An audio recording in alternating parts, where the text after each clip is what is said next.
Wel, gobeithio bod chi wedi mwynhau yr ymarfer dwytha yna. Mae'r ymarfer nesaf yma, da ni'n edrych ar gymariaethau.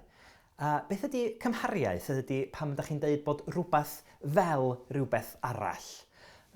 Enghraifft yn fama, hapus fel rhywbeth.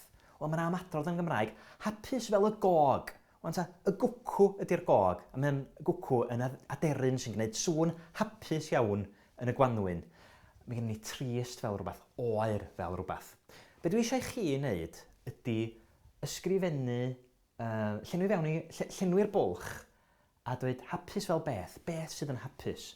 Gennym ni yr holl eiriau yn fama fel hapus, trist, oer, cyflym, a dwi eisiau chi rhoi fel rhywbeth.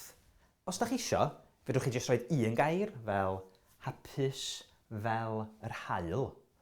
Ond os da chi isio, gewch chi adeiladu ar y darlun. Hapus fel yr haul yng nghanol yr haf. Neu hapus fel ci bach yn cael mynd am dro. Gewch chi adeiladu ar y darlun. Pob lwc.